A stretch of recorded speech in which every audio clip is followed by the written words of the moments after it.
So what should we talk about tonight? You want to talk about dependent origination? Dependent origination? I don't have a specific question, but... Yeah, I would love to talk about dependent origination. That is actually quite an extensive subject. What caused you to ask the question, even though you don't have a specific question? Because I've heard the teachings a lot from different places, but I don't think I've heard you talk about it in depth. I've heard you mention it now and again. But it just seems like one of the keys. Yeah, it is one of the keys. It is something very, it's very important. Probably, it's at the very heart of what the Buddha taught. And probably one of the most important things that he taught that was different from what was known and believed at the time and what other teachers were saying. In its simplest but broadest expression, dependent origination is the simple statement that absolutely everything originates in dependence upon other things. And probably that may seem more obvious and self-evident to us than it did to people 2,500 years ago. But even today, although intellectually we may find that to be an obvious statement, what we will discover when we examine the way we think and behave is that a lot of our, at a more intuitive level, a lot of our functioning is based on ignorance of the fact that absolutely everything is dependently originated. Absolutely everything is a result of causes and conditions. And the way he put it as a general principle, the Buddha said, when A is, B comes to be. When A ceases, B ceases. Or when there is A, then there is B. And when there is not A, then there is not B. The idea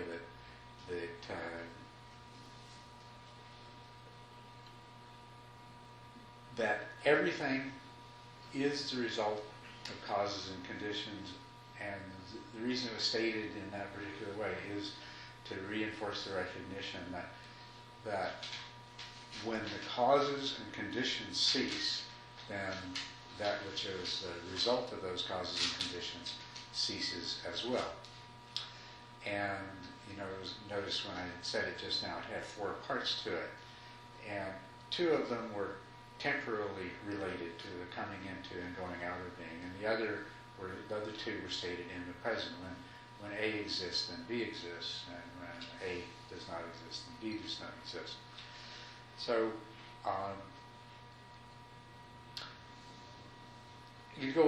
we can discuss these in more detail, but I mean, this is what dependent origination is in its most general sense.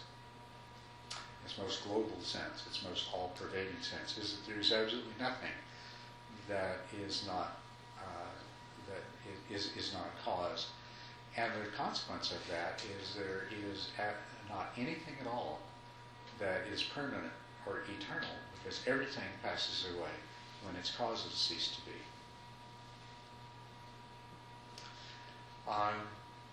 And that's significant when you're introducing it into any kind of philosophical or religious system that is positing eternals. Those things that eternally exist, or those things that are self-existent, which means that they exist in an unchanging way.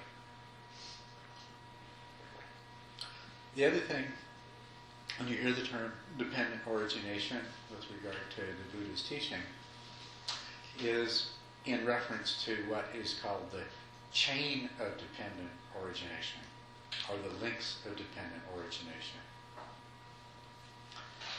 And there are 12 of these. And I'll go through them and then talk to you a bit about them. If you're not familiar with them already, 12 is a large number of new pieces of information to keep in your mind. But once you see how they're connected, it may become easier. So, it begins with ignorance. With ignorance as a cause. Then karmic formations come to be. And both the karmic part of this and the formations part of this is something that could bear a little expansion. But you might just focus on, just think it in terms of actions, karmic actions. Yeah? I always forget what ignorance is. You always forget what ignorance is? Yeah. It's, well, ignorance is the absence of a particular kind of knowledge. And as it turns out, the particular thing that we're ignorant of is we're ignorant of the fact that that phenomena are empty of any nature of being the way they appear to be, that we are empty of any self. In other words, there is no self, and there's no self-nature to things. Ignorance of the fact that all things are impermanent, transitory, in other words, dependently originated. And then, really as a consequence of these is the fact that any clinging to that which is impermanent and empty by a self which doesn't really exist is bound to produce suffering. And so the other aspect of ignorance is the ignorance of the nature of dissatisfactoriness that pervades our existence. So that's what ignorance is. But where there is ignorance, there are karmic actions. So that was the second. The third is with karmic actions as a cause, there is consciousness. With consciousness as a cause, there is name and form. With name and form as a cause, there are the 6 sense bases. 6, which are the 5 physical senses, plus the mind, which is the sense organ that knows mental object. So with name and form as a cause, there are the 6 sense bases. With the 6 sense bases as a cause, there is contact. Contact being contact between a sense organ, a sense object, and the consciousness. So with the sense bases as a cause, there is contact. With contact as a cause, there is feeling. And by feeling, we mean not sensations and not emotions. We mean very specifically the affective quality of pleasant, unpleasant, or neither pleasant nor unpleasant. So with contact with the senses as a cause, there arises feeling. Pleasant, unpleasant, or neither. With feeling as a cause, there arises craving. With craving as a cause, there arises grasping or clinging, which is a word hugely laden with meaning, but implicit within it is the process by which our mind reifies a sense of self and reifies the object that we are experiencing. Reifies means makes it real. So, where there is craving, there is clinging or grasping, this reification process. Where there is clinging or grasping as a cause, there is becoming. Not being, but becoming. Becoming something other than what is. With becoming as a cause, there is birth. And then finally, the 12th link is with birth as a cause, there is old age and death.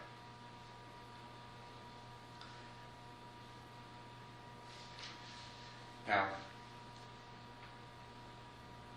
this is divided, these 12 links, and the links of dependent origination, as we find them in the Buddha's teaching, there's not always 12. There is up to 12. Some places are described as 12. Some places there's only 8, some there's only 6. Some he speaks in terms of only 3 or 4 or 5 of them. But they're always in the same order. And the 12 is the total.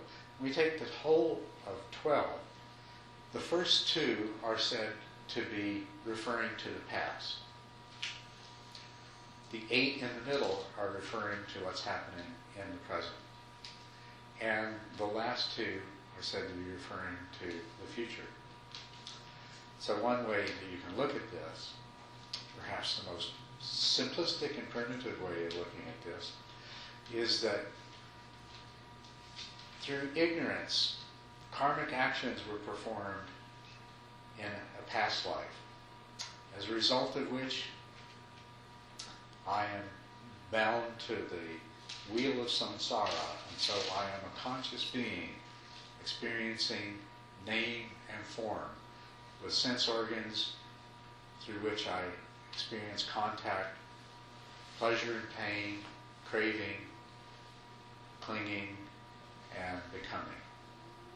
As a result of these in this life, I'm creating the conditions to be reborn in the future, and because of that rebirth, I shall experience old age and death. The Buddha said when he first figured this out, he went backwards. He asked himself, what is the cause of all of this suffering? Well, it's old age and death. And what's the cause of old age and death? Well, it's birth. And what's the cause of birth? Well, it's becoming, and so forth. So he supposedly discovered these by working his way backwards through them. And what he was looking for was a way to escape from suffering.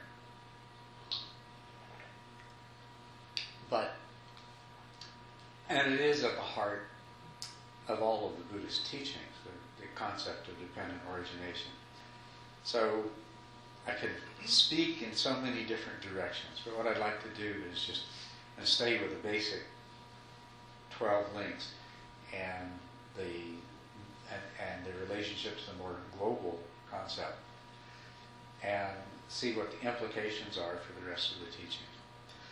One is that it is experiential.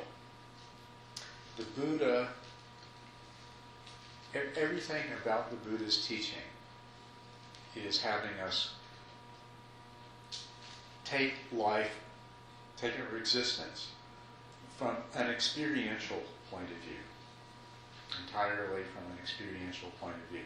So these links are describing processes, experiential processes.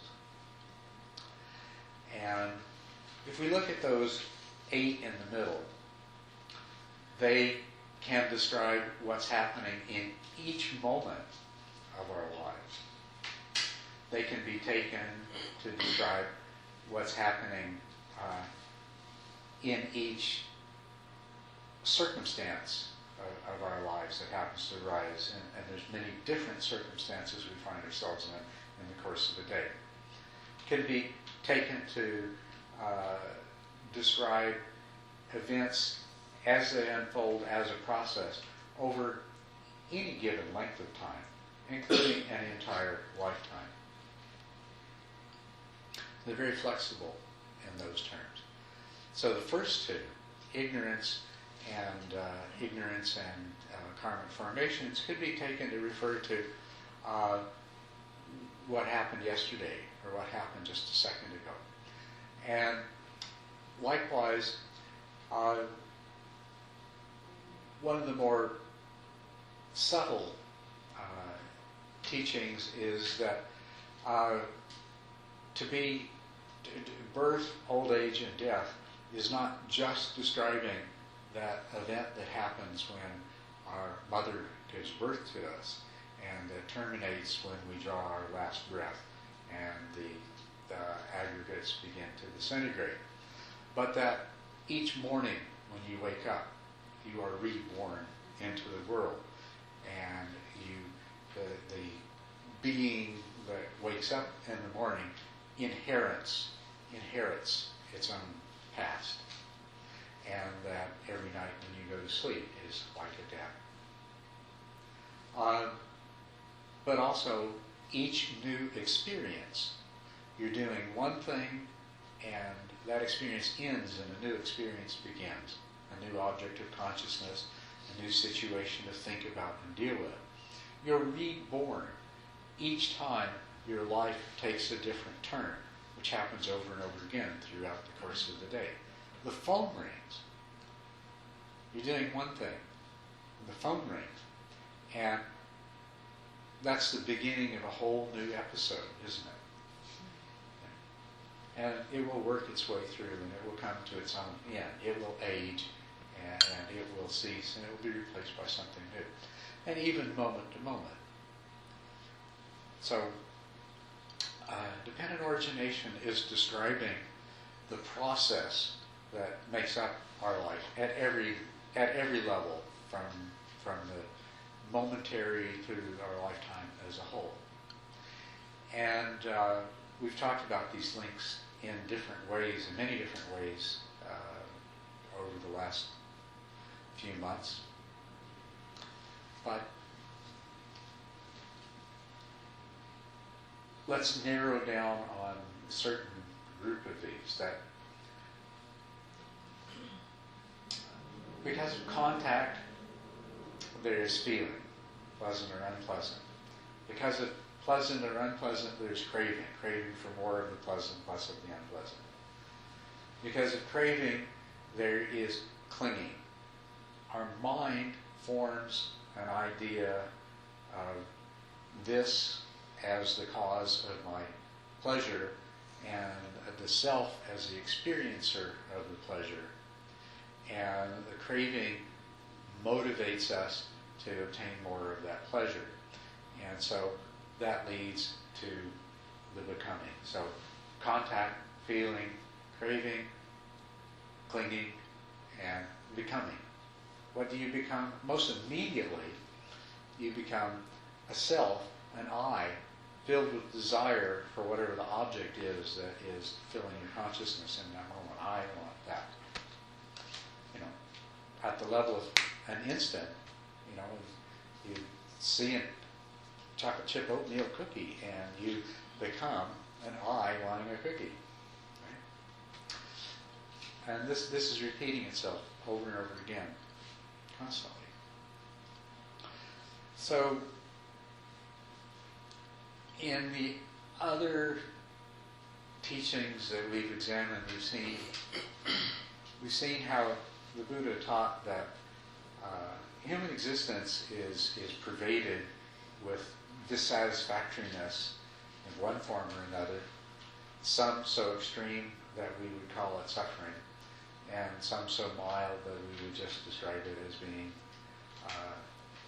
dissatisfying, but absolutely everything in between.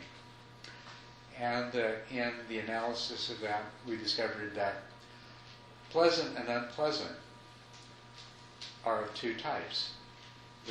That which arises through the physical senses, and that which arises in the mind. And so there is this truth that although pain and pleasure are inevitably a part of life, those are the same. Pain and pleasure are what arises by means of the physical senses. That although pain and pleasure are inevitably a part of life, joy and suffering are not. Joy and suffering arise in the mind. And if you can understand how and why joy and suffering arise, then they become optional. And we've seen that suffering, that the mental states of suffering, and indeed all mental states of dissatisfaction to whatever degree, are the result of craving. Craving is that which within us which rejects what is and propels us towards some future in which things will be different, in which there will be more of that which is pleasant and less of that which is unpleasant, hopefully. That's the objective of the compulsion that propels us. But craving is this compulsion that causes us to deny what is, that costs us the present moment for the sake of some hypothetical future that we cling to. And that's where the clinging comes in, and the becoming. So that we become the being that instead of being in the present, we're becoming something else in the future. And we're constantly on the treadmill of pursuing that. And so these links are describing how this happens. Contact, feeling, craving, clinging, and becoming. And becoming is the last of the middle 8. So becoming is what gives rise to the next moment of our existence, where we're reborn now as a being in a different kind of situation, with a different kind of sense contact, and with a different kind of feeling.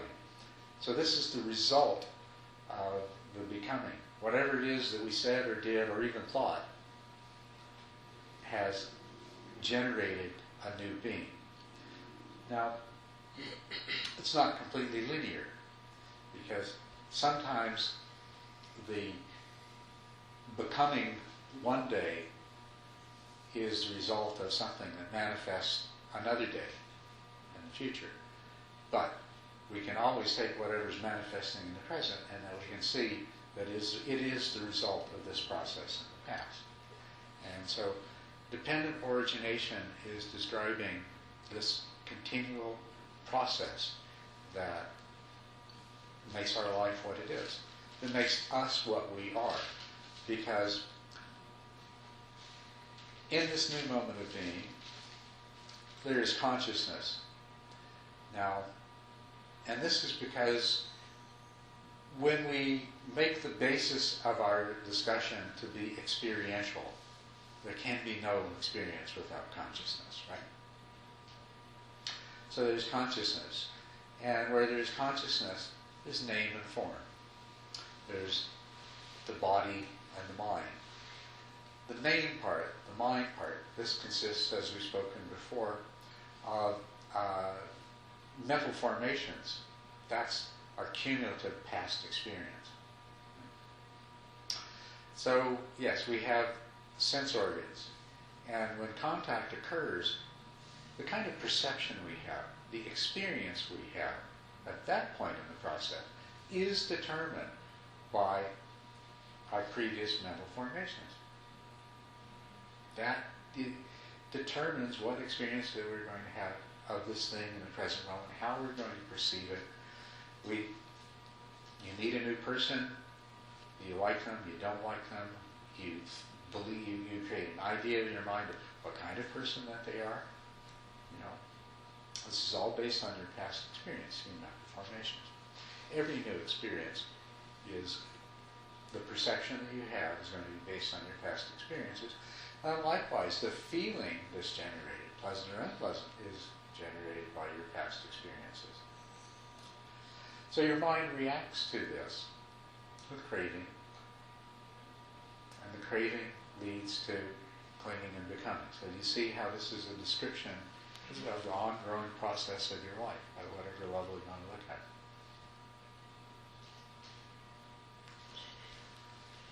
Go first and second, okay? So what if you aren't ignorant? What if you are aware of impermanence and emptiness? What was the third one? Impermanence, Oh, yes. emptiness, that clinging to these things causes suffering.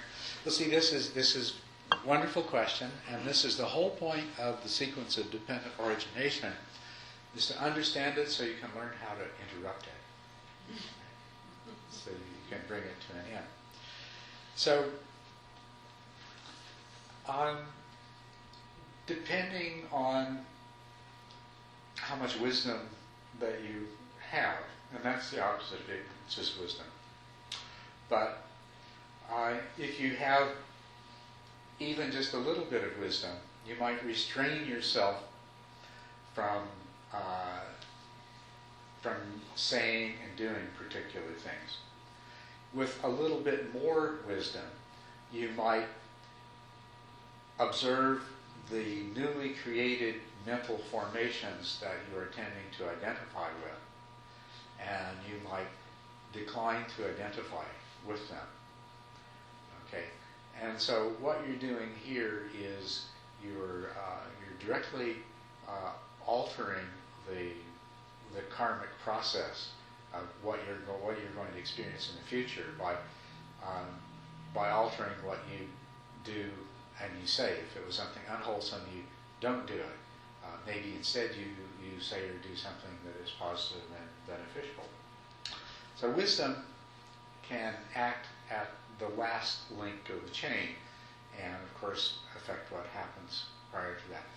The process of clinging or reification or attachment, if we have understanding of emptiness, the more clearly we can understand the emptiness of our experience, meaning that our experience, well, all we're experiencing is what our mind, the experience that the mind generates.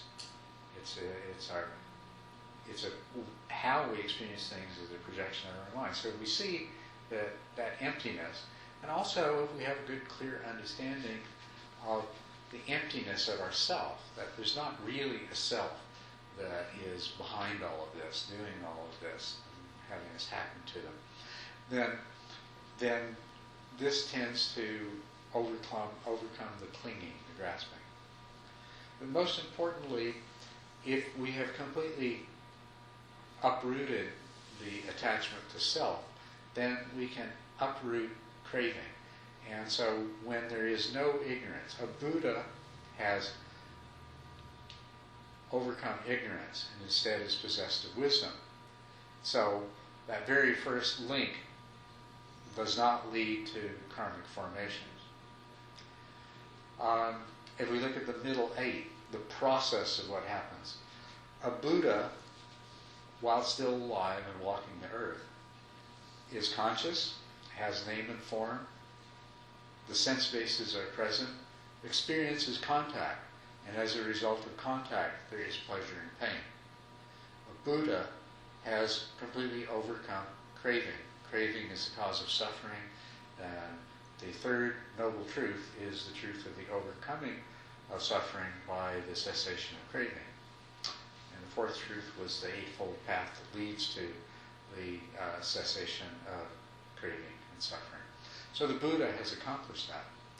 So the Buddha has no craving, and so in the course of a Buddha's daily life, there is consciousness, there is nama and rupa, body and mind. There are the sense bases and sense objects, ensuing experiences of pleasure and pain, but there is no craving. There is no resistance to pain, so there is no suffering in response to it.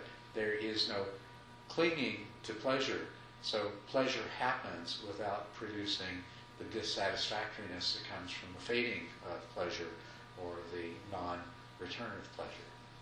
So that's what makes the difference. And so in terms of the whole process, what we focus in on is that in terms of the 8 links in the middle, craving is the one that we ultimately want to overcome, because that will eliminate the suffering. And so that means then that we've truncated the process, that in the past, instead of ignorance, there was wisdom. And by the past, we might mean 5 minutes ago or just a moment ago or yesterday. But if you're a Buddha, then your past, your yesterday, consisted of wisdom, and that wisdom did not lead to karmic formations. Okay? Due to karmic formations that existed prior to you becoming a Buddha, you are conscious, and you have a mind and body, and you have experiences and pleasure and pain. But no craving arises, so this does not lead to suffering, at least does not lead to clinging and becoming and suffering. So this also means that those last two links, birth, aging, and death, just simply don't happen. You know, coming into being of a self doesn't happen. Yes? So, the way you get rid of craving is awareness? I mean, you said he doesn't have craving at all, That's right. so it never even arises. Yes. Why is that? Wait a minute, maybe I can figure this out. Yeah, yes. Wait a minute. It doesn't arise because he realizes everything's impermanent, or one would realize that everything is impermanent, and there's no self, so there's no point in craving. But that, boy, that's... Well, yes. What's happened is some very profound changes have taken place, but they are as a result of wisdom, as a result of understanding, as a result of realizing the emptiness of self.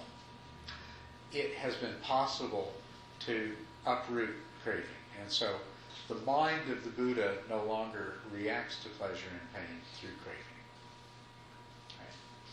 Well, I mean, if you think of your life as sort of a deck of cards, little snapshots that you turn reality into, and then you start becoming aware of these snapshots, and that reality isn't really, I mean, isn't in those I mean, oh boy, okay, Yeah. maybe I'm going too far with this, but, well, what happens when all those snapshots fall apart, and, I mean, do you keep interacting with, does one interact with just its normal social group?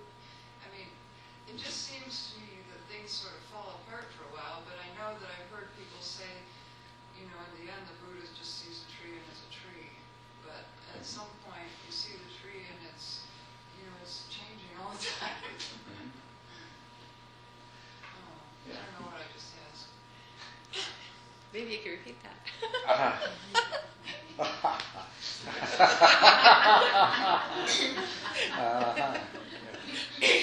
Well, if the question is to describe a little more subjectively what it's like, what we think it might be like to be a Buddha in the world. Okay, a Buddha experiences everything, trees and people likewise, as they are. So this entails a knowledge of the true nature of things that goes beyond the appearances that we see. But a Buddha, because he has a body and a brain and a mind, also knows the kind of appearances that our eye creates when we look at an object that we know is a tree. So the Buddha knows the appearance of a tree as a human being knows the appearance of a tree. But the Buddha also knows the true nature of the tree as well. The Buddha is free from suffering, so he's happy. And the epithet by which the Buddha was normally referred to was Tathagata, which means gone. Tata means thusness or suchness, and gata means gone. So gone to suchness, gone to that which is the way it is. And so dwelling in that, the Buddha is free from all suffering and experiences the most sublime sort of bliss that cannot be affected by the things that happen to his body or that he sees in front of him. But he has the same kind of,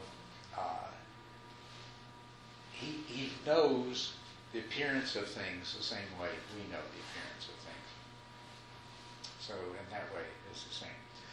The Buddha acts, but the Buddha's actions come not from emotion, not from compulsion, not from desire, or not from aversion. They come from wisdom, and they come from a quality of compassion, love and compassion, which is the result of seeing things as they truly are. It's not the kind of love and compassion that we normally experience, because it has a much more profound basis than that. I mean, it's not different. Love is still love and compassion is still compassion, but we're quite limited compared to a Buddha in the depth and the extent of love and compassion.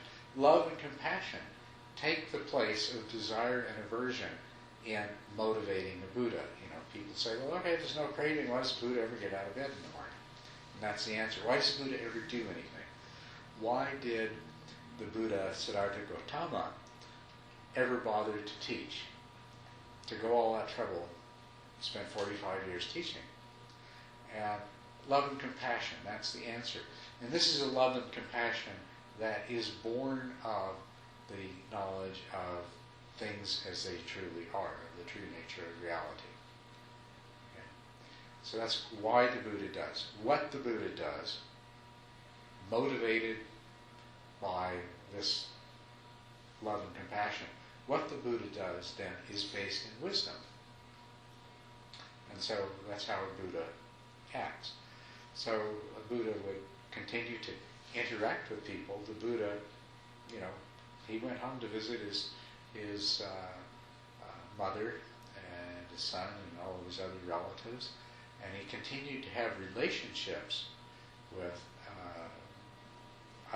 many other human beings, which are described over and over again, that were good friends, close to him. His chief disciples, Ananda, his cousin, who basically took care of him, looked after, fulfilled this function of secretary and screener of who got to see the Buddha, and made sure that his needs were looked after, and so on and so forth. Gave him a back rub when he got to be really old. 45 years of sleeping on the ground. Actually, it was 52 years, because he spent 7 years before he became enlightened. 52 years of sleeping in the woods can be hard on the body. So Ananda gave him a back rub. He had a relationship with Ananda, and it's recounted. So he had relationships with people, but he was different in the ways we just talked about. Does that help to get kind of what I you? could ask some more questions, but I think What? wait. Let's take a couple of other questions. We'll take yours, and then we'll take Same Mike's. question she had, so. No, go ahead. I'm not sure I should ask the next one. Your question's right up. It was exactly the same question Peggy asked. Oh. so- Wow, that's amazing. It's Mike.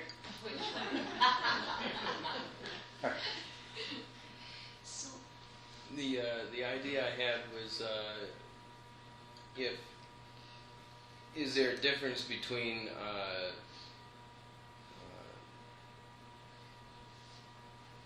craving and seeking something in a noble quest? Yes, there is a difference. And this is something that can be confusing, because we talk about craving, and we begin to form the idea that, well, craving's a bad thing, desire's a bad thing. And so, well, what about the desire to become enlightened? Does that mean that's a bad thing too? And one way to look at this is we have to start where we are. And if the desire that our mind generates is moving us in such a noble direction as to achieve our own awakening, then that's a good thing. Now, the fact is that at the very end of the process, even that desire must be given up. But if that desire has carried us to the end of the process, then we can afford to give it up. Before then, if we didn't have that desire, we still have desires, and some less wholesome desire would drive us in a different direction. I just heard a good one today. It's use desire to desire enlightenment and desire. Say again? Use desire to desire enlightenment and desire. That's true. Use desire to obtain enlightenment and end desire. Yeah. And that's a really important principle in the Buddhist teachings, because there's not some kind of divine being that's going to do this for us, you know, and some other person that's enlightened cannot enlighten us. The Buddha can't go around enlightening other people. He can show them how to enlighten themselves. So it's absolutely essential. Nobody could ever become awakened except that we're able to start with what we are and where we are and basically pull ourselves up by our own bootstraps. So could that be also applied to pleasure?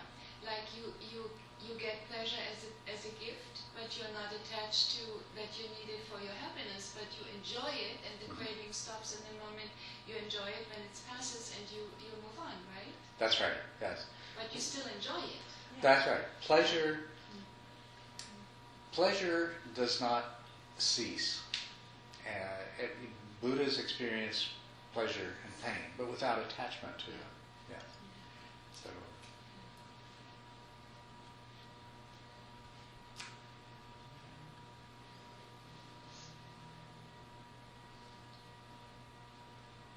Other questions or comments? Yes. Well, just as you said that, I was just thinking about the contrast between that approach to pleasure and pain and the approach of mortification, which is in some practices is of trying to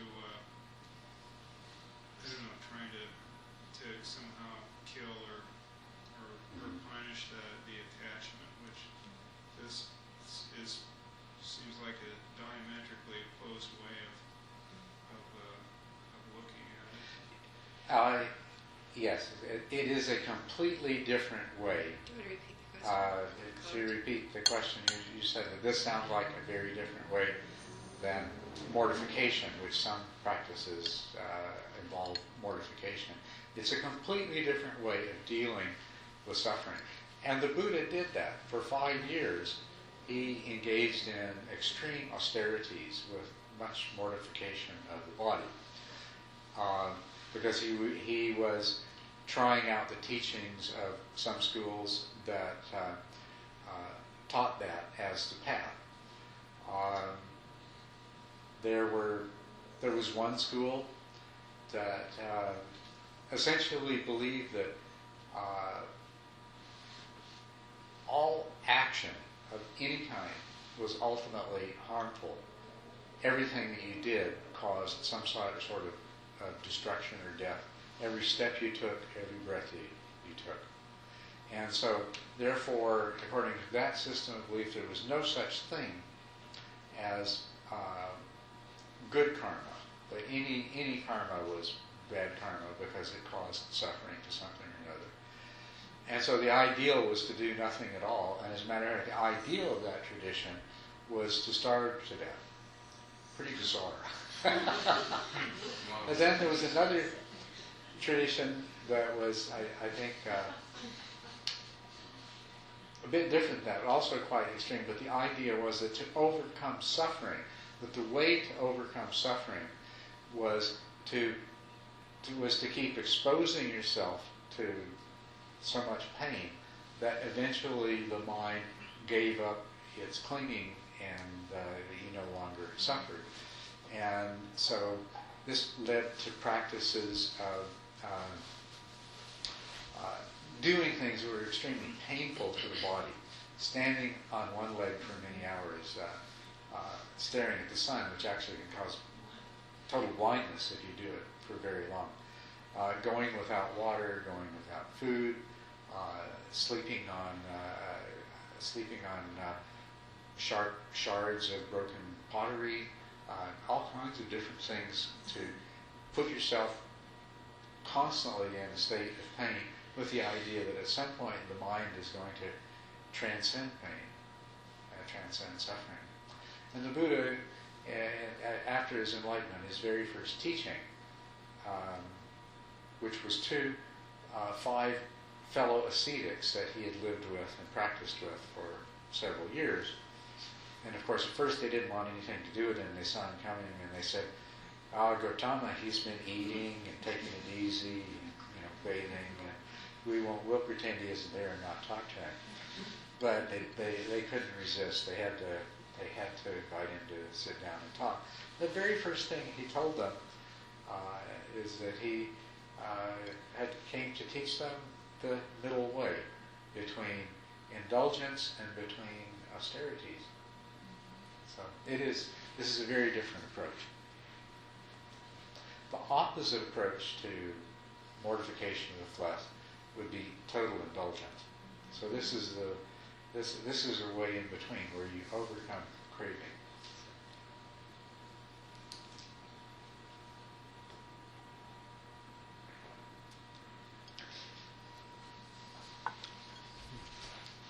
Anyway, maybe I can trigger some more questions or thoughts in you. By the way, I know some of you have the life of the Buddha, and you've been reading the sutras and following that. And I think relevant to this, and a very interesting thing, is the two chief disciples of the Buddha, not too long after he started teaching. He was joined by two men who became his chief disciples, Sariputta, you may know that name, Sariputta, and Mahamoggallana. And it's an interesting story about these two. And I think it relates very much to dependent origination, which is the idea that all is process, all is due to causes and conditions, and of course nothing is permanent. Its processes change continually. As a matter of fact, the fullest understanding of this is that there are no things. There's no such thing as a thing. There are only processes. There is only change. Okay? And therefore, all of those things which are creations and projections of our mind, we take a process and we grasp onto it and cling to it as a thing. But all things are as a result of causes and conditions and are bound to pass away. Now, Moggallana and Sariputta had been very, very close friends their whole life. And they were both of a spiritual disposition. And they had, of course, studied the Vedas, and probably the early Upanishads had become available at that time. Were a basis actually for many of what spiritually minded people who left home and went out to practice was on the basis of the Vedas and the Upanishads. And so, because of their studying and teaching, they would have been very familiar with the Brahmanical doctrine of continuous reincarnation, the cycle of samsara. And the Brahmins, each Brahmin kept 3 ritual fires in his home, which he tended, and performed rituals. And it was the maintenance of the fires and the performance of the proper performance of the rituals, which long ago had been this was the first activity that the name karma had been attached to. And the results of this karma, of maintaining the fires and performing the rituals, was to continue the world as it was, so that the gods would keep the sun rising and setting and the rain falling and the crops growing and everything else happening the way it was. And of course, if they failed to do that, the bad karma would be floods and droughts and things like that. And then this extended to the individual. The individual, if they did what was proper, they died, and then they were reborn in good circumstances. And it came to be that no matter what your status in life, and there was the system of castes, is that if you fulfilled the function of your place in life and your place in the world, if you were a housewife of a particular caste, then there was a way to behave, a way to do things, a way to live. And if you did that perfectly, then you would be reborn under good circumstances, and if you didn't, under bad circumstances. So there was this long-standing belief in the cycle of death and rebirth, and its dependence upon the actions, the way people lived and behaved, of karma. But at some point, it, I suppose, dawned on people that, hey, you know, rebirth means re-death. How do we get out of this? And so the doctrine that evolved is that, according to the Brahmanical tradition, everything had arisen from a primary principle called Brahma, which was, of course, also personified as a male deity called Brahman, who is the creator of everything. But really sort of behind that was the idea of this principle of Brahma, which consisted of pure, absolutely pure being, consciousness, and bliss. And that each individual person had a soul, an Atman. And that the way, which was what was reborn one life to the next, and that the way to achieve deliverance from the cycle of re-death, because rebirth wasn't the problem, it was re-death that was the problem, to escape from this and to obtain deliverance from the process of re-death. If one could discover the truth of the Atman's unity with Brahma, then, when one died, one would permanently join Brahma and never be reborn. And so much of the spiritual quest was devoted to discovering the true self, the Atma. If you could discover the true self and discover the oneness of the Atma with Brahma, then that experience of oneness in this life would lead to liberation from samsara at the time of death. And that is what Moggallana and Sariputta were seeking. And so they went forth from their families. They were from well-to-do families.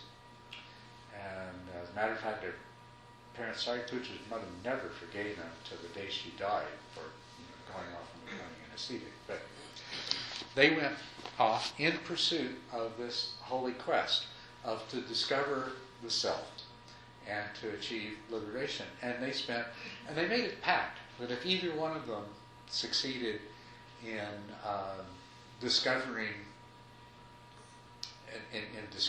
this, the undying, that experiencing the undying, that they would immediately tell the other. And so they spent a number of years totally dedicated to the research of discovering the true self. And then what happened one day is Sariputta met one of the very early disciples of the Buddha. This was very early in the Buddha's career. And so this is one of the very first disciples. As a matter of fact, it might have been one of the 5 ascetics that he gave the first teaching to, if I'm not mistaken, although my memory's not really clear on that. He says,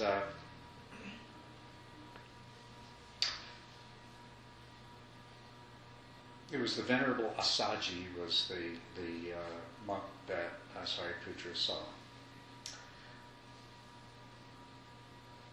When the Venerable Asaji had finished his round, this was his alms round, collecting some food, he left Rajagaha with his alms food. Then the wanderer Sariputta went up to him and greeted him. When this courteous formal talk was finished, he stood at one side and he said to him, "Friend, your faculties are serene. The color of your skin is clear and bright. Under whom have you gone forth? Or who is your teacher? Or whose law do you confess?"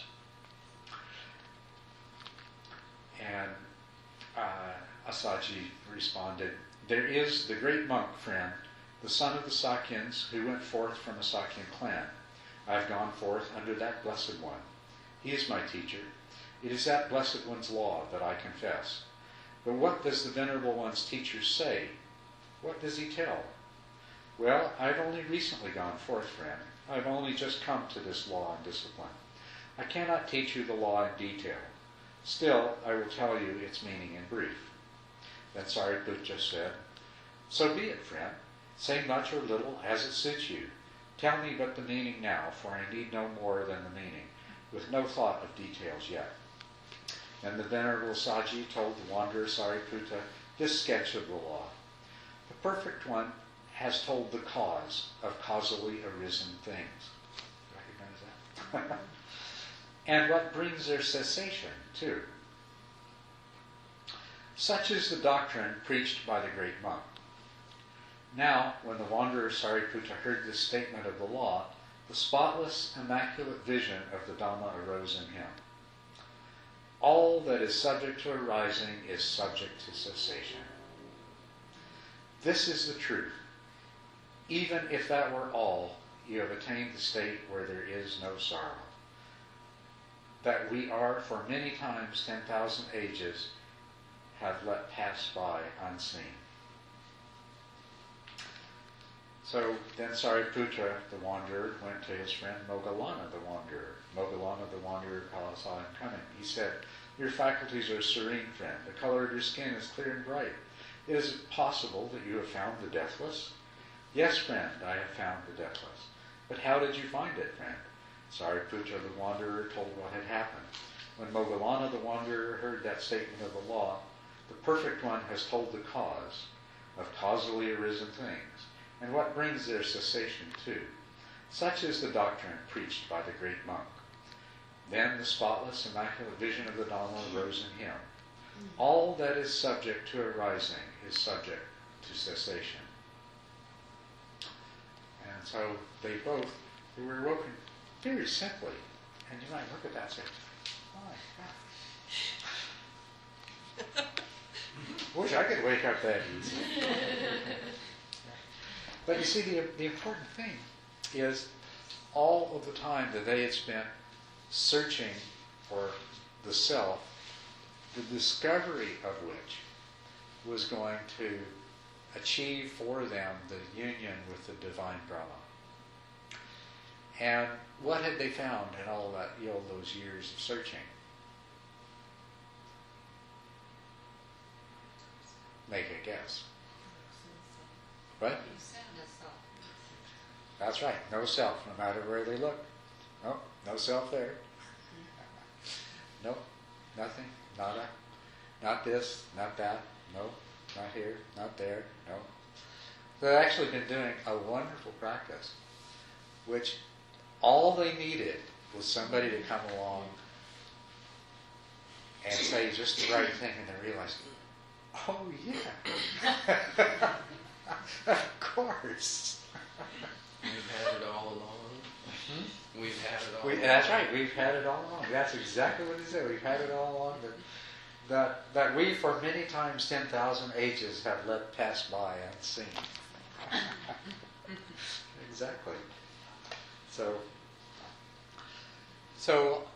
all of these ideas, they all fit together. They all mesh together, and at the heart of them is this dependent origination, that everything arises as a result of causes, and everything passes away as a result of causes and conditions, including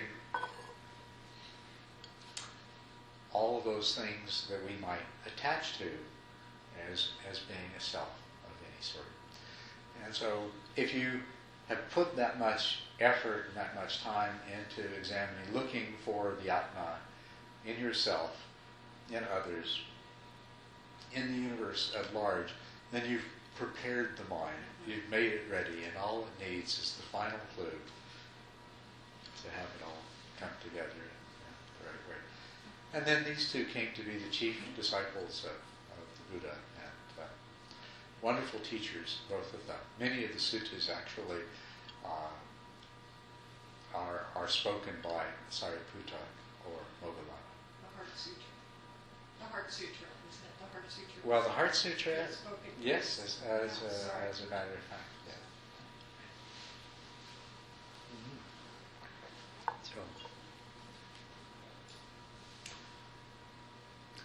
are there any further questions? It's 8:35, so I could always let you go home and have something to eat. Yes. What would the Buddha think about all of our modern science today? I mean, we have applied typology and psychology and genetics and rocket science and all of that. I mean, What would he think of it? Well, the Buddha's concern was always with the obtaining of true wisdom and the end of suffering. And so I think that the Buddha would recognize it for the wonderful thing that it is in its own very, very limited sphere. But the first thing that he would probably say to us about it is, why aren't you using that wisely? yeah. Why are you using it?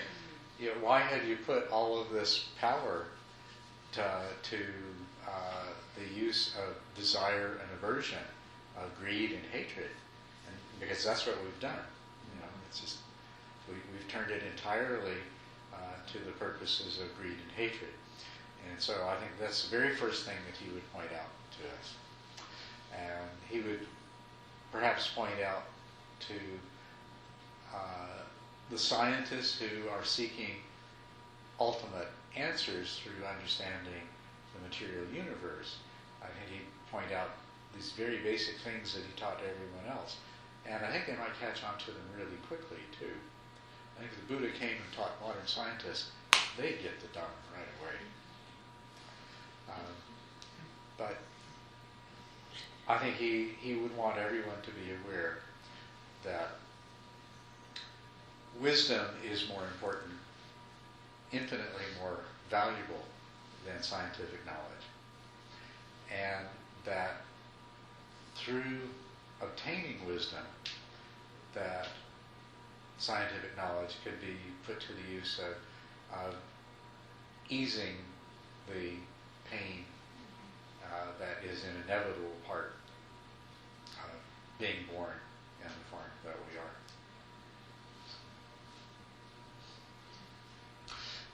we are. Just along those same lines, the Dalai Lama is very, very interested in the interface between traditional Buddhist teachings and science. And so there has been an ongoing series of collaborations between the Dalai Lama and many of the high lamas that, many of the very, very brilliantly trained and quite high lamas that are in association with him, with the greatest scientists of the modern world, the preeminent physicists and biologists, neuroscientists, many different disciplines, in a series of meetings. They annually meet for about a week of discussion, and the publications of some of these meetings are available. And I highly encourage you, if you have any interest in that at all, to read these. What is amazing is how much modern science and ancient Buddhist teachings coincide, say the same things, have come to the same conclusions and discovered the same things. So, from completely different, profoundly different perspectives and starting points, because the entire concern of Buddhism is with the mind, with experience, and above all with the transcending of suffering. And all of Buddhist science involves what you do when you sit down and close your eyes, or when you pay attention to what's happening in your mind while you're busy in your world. Whereas Western science is totally concerned with the physical, with the material. So that these two so radically different approaches, with such radically different intentions in mind, should come to so many of the same conclusions. And the Buddha has always said, if science ever if ever contradicts any Buddhist doctrine, if science clearly demonstrates that it's a falsehood, then it goes out the window immediately.